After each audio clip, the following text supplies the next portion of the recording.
You've heard the debate and a list of concerns among some PC Party activists and political observers. Let's get some official response to the problems surrounding several PC nomination meetings. To do that, we welcome the president of the Progressive Conservative Party of Ontario. There's Rick Dykstra. Good to have you in that chair. Good to be here. Thanks for coming in. Absolutely. I just want to take a minute and a half off the top here to outline just a handful of the problems that have raised, I guess, a lot of attention and concern, and then we'll go through some of them.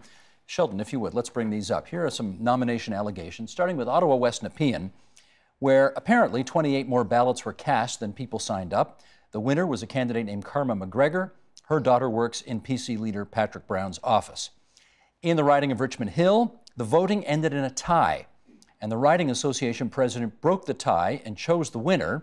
But a man named Brian McLean, who is a disabled party member, uses a wheelchair, was denied the right to vote because he couldn't get into the voting place to vote.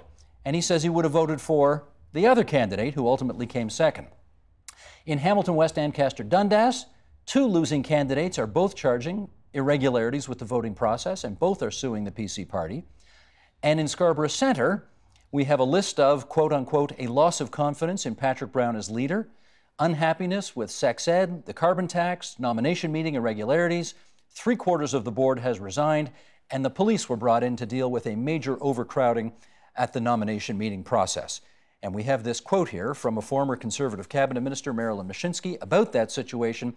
She said, "We feel that we have been absolutely railroaded by party leader Patrick Brown and his, dare I say it, henchmen, for lack of a better word, down at PC headquarters. We expected the process to be democratic, fair, and transparent, and it has not been since day one." Okay, Rick, that is part of the list of complaints. What's going on here? Well, we have a massive undertaking of nominating 122 candidates. We do have, obviously, our incumbents in caucus, but other than that, we have a across the province-wide race in each and every riding for someone to take on the responsibility of being the candidate for us in the next election. And we are a party that has grown massively under the leadership of Patrick Brown, over 126,500 memberships.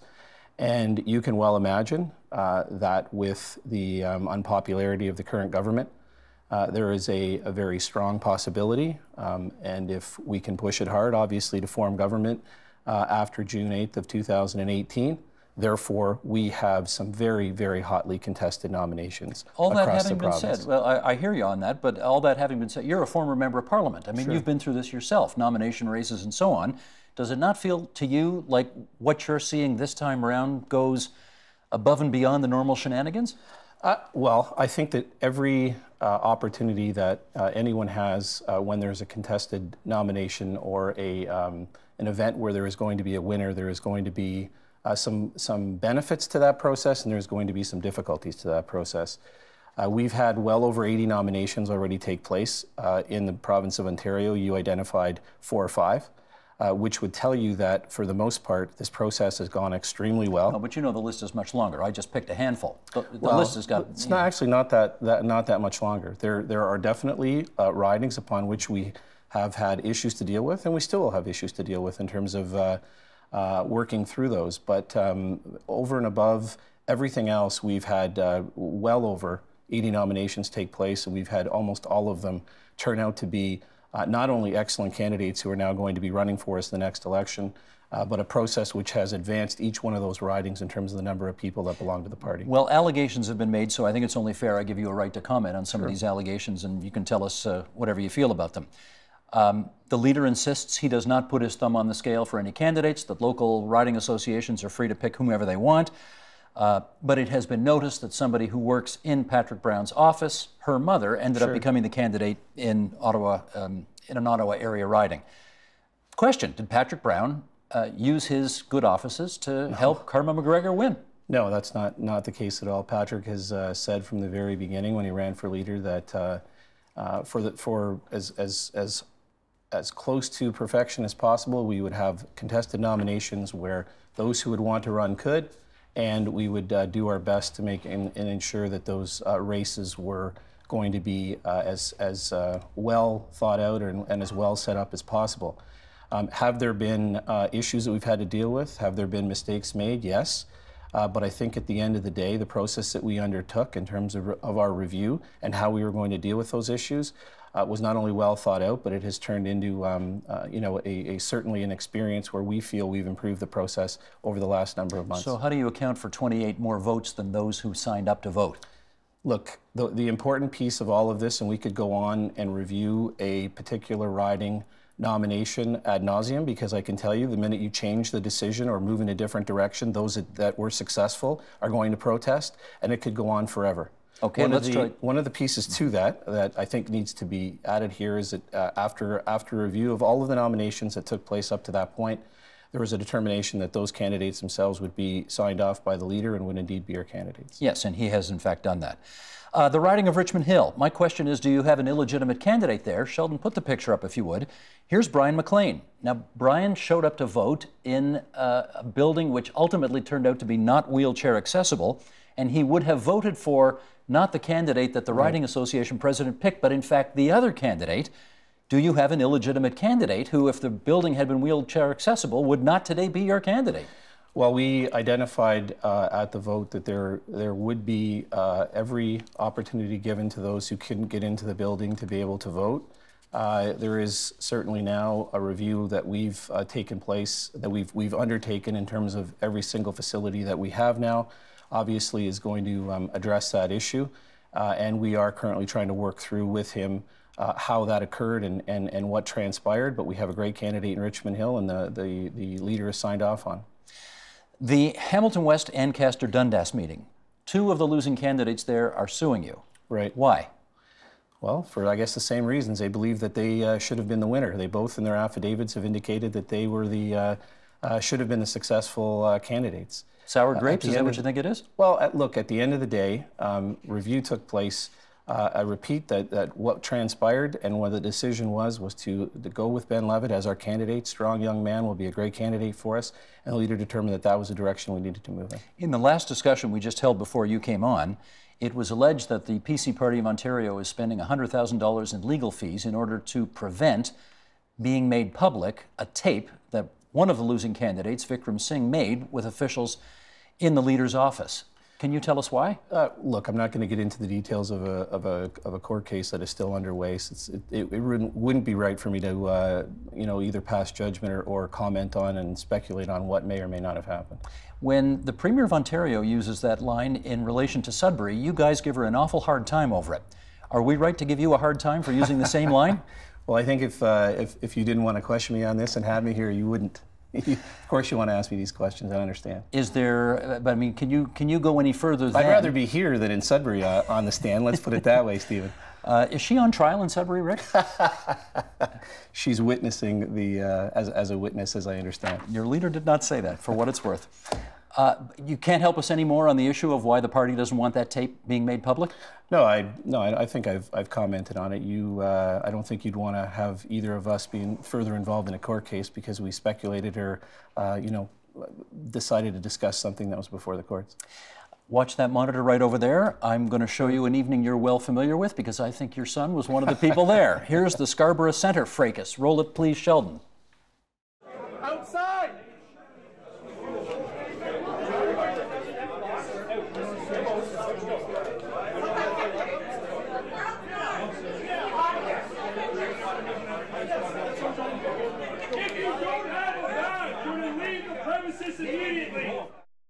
Why were the police brought in at Scarborough Centre's nominating meeting? So again, we have a situation where we have literally hundreds and hundreds of people who came out to vote, all of which obviously we wanted to offer the opportunity to participate in that process.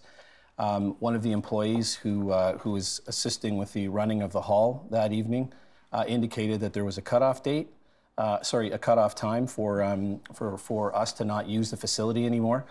Under other circumstances where this has occurred before, we were able to negotiate an extension of time and complete the voting. Unfortunately, this individual was sticking exactly to the time frame allowed, and at the point where the the clock came to that second or that minute, we tried to finish up the process, and my understanding is that he called the police to assist him with clearing the room. The perception that they were there for any other reason is simply that. They were there to assist in the clearing of the room and the closing up of the facility. Marilyn Mashinsky, you know, goes back in Scarborough politics at least 4 decades, and I remember her on Toronto City Council and then as a Mike Harris cabinet minister as well. 100%. You know, we expected the process to be democratic, fair, and transparent, and it has not been since day one, and she calls you guys a bunch of henchmen. What's going on there? Well, look, Marilyn is entitled to her opinion. I certainly, my days of working at Queen's Park, a lot of time for Marilyn. We you know, certainly worked together as we moved through this process for the nomination in her riding. The events of the evening certainly, as you could see, recorded by a number of people. In fact, one of the rules we have is that you shouldn't be recording when an event like voting is occurring, because it actually takes away from an individual's right to privacy. I think she's brought forward some certainly legitimate concerns. I've done my best, as we have at headquarters, in terms of the staff who assist in running these nomination meetings, to try to ensure that situations like this do not occur again. Let me ask the question from the other side, because one of the things that emerged from the last discussion was that, you know, while everybody respects local democracy, the fact is the leader has his own interests as well. There are candidates he'd prefer to see win.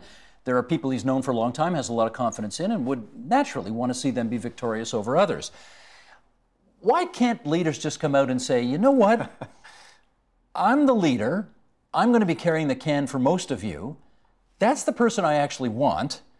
So I'm going to put my thumb on the scale for that person a little bit. And if you don't like it, I'm sorry. But, you know, at the end of the day, I'm responsible. Why doesn't he just say that? Well, I think he has said that he's responsible. He signed off on all of the candidates that have been nominated to date. So he's taken ownership and responsibility for that.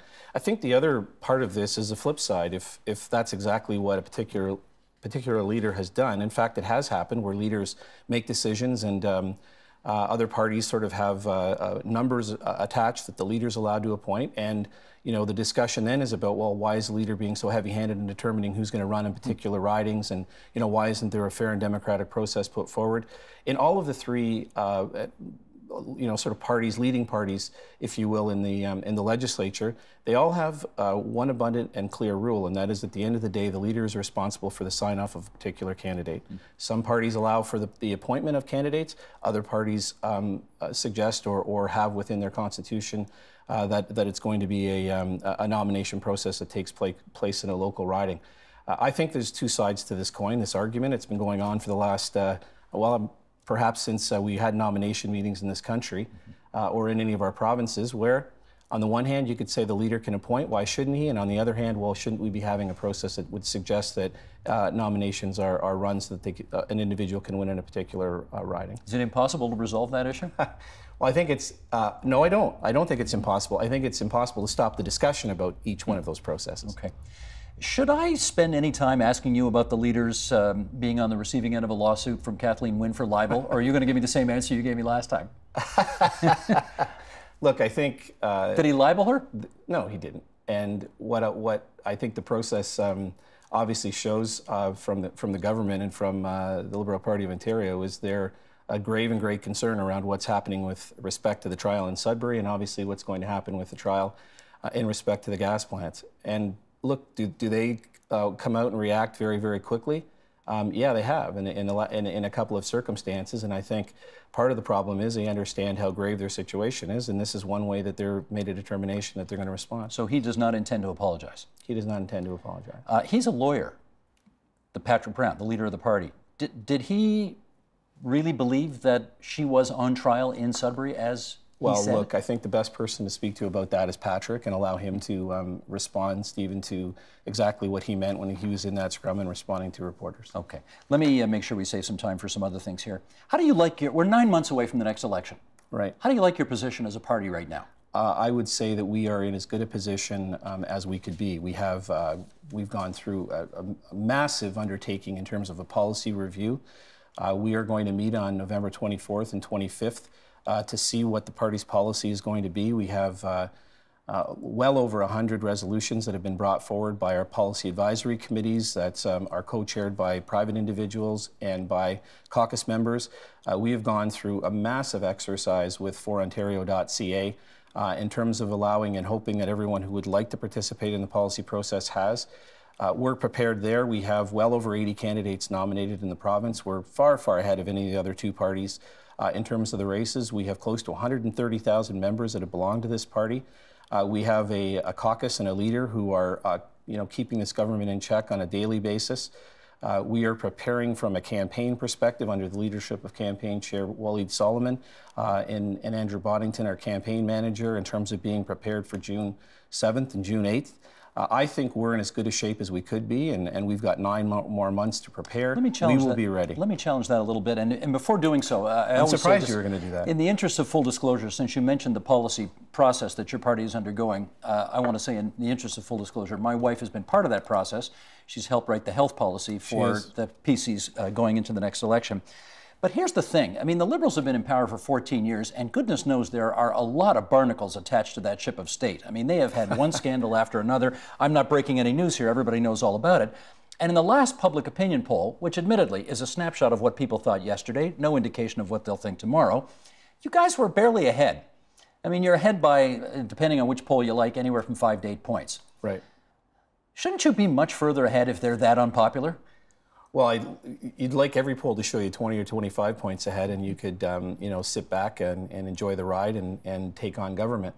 I look to the province of Manitoba and the PC party there under the leadership of Premier Pallister, and one of the things that they identified very early was it was the same situation in terms of an NDP government who had been there for over 15 years, and what were the concerns, and there was no trust left in that government, and it was viewed as would be a slam dunk that they would take government. The approach that the Premier took was to be prepared and make sure they had a platform, make sure that they were prepared financially, make sure that they had a solid team of candidates who would be running for them, and they would make sure that when the writ was dropped, that they would campaign as smoothly and as tough on the current government as possible. It's not rocket science campaigning. It's getting it right, staying focused, and being simple. And his success at the end of the day, the polls, as they were 2 years ago, assisted and showed that as long as they were to show how they were going to lead, we're going to form government, and they formed the largest majority in Manitoba history. I think here we have to do the same thing. We can't think about what's going to happen the day after the election. We have to prepare and get ready for what's going to happen on that day. So let me finish up with this in our last minute and change here, and that is, in the last half century, 2 rookie leaders have won their first elections, Bill Davis and Kathleen Wynne. It's hard to do. Right. Why does Patrick Brown think that he can break this jinx? Because it is a jinx. It's hard to do. Well, I think 2 things. One, you look at what the current government has done, what their reputation is, what her leadership numbers are, and what people think of what's happening here in the province of Ontario under her leadership and under a Liberal provincial government. And then you look at how aggressive Patrick has been in terms of changing the dynamic and the way that our party operates. The way that we're going into this next election is to be fully prepared, and there isn't. There's always this indication about where are the ridings that you can probably win and should win to be able to form government. Every single riding in the province of Ontario is one that Patrick Brown thinks we have an opportunity to win, and that's what we're preparing for in terms of a fight in each one of them. Okay, I just heard you say something that's just not true. So Patrick Brown does not think he can win 124 seats. You've talked to Patrick. If you understand this guy's personality and his focus, there isn't a riding in this province that should be declared out of bounds for us in terms of putting the right candidate in place and investing the time, energy necessary to potentially win it. Well, I mean, the facts speak for themselves, and I will say you hadn't won Sault Ste. Marie in 35 years, and he took a couple dozen trips up north, and you won the seat in the last by-election. Right. It shows. Same in Scarborough. Right. It's groundwork. It's hard work, but we're seeing from a local perspective that there are ridings that we're going to A, attract great candidates, and B, we're going to have the potential to win. Are you going to be one of the candidates? It's a great question. Let me get all these nominations finished first before we get into discussion about my personal future. That was not a no. You're entertaining the idea, aren't you? Look, I think in the one thing that I learned very early, 30 years, I guess, in public service is if you make a commitment or say something that you could potentially change your mind on, that clip's going to be played back against you. So I figure I better be best careful. That was smooth. Okay, Rick Dykstra, as the PC Party President, we thank you for coming in to TVO tonight. Thanks, Dean. Help TVO create a better world through the power of learning. Visit TVO.org and make a tax-deductible donation today.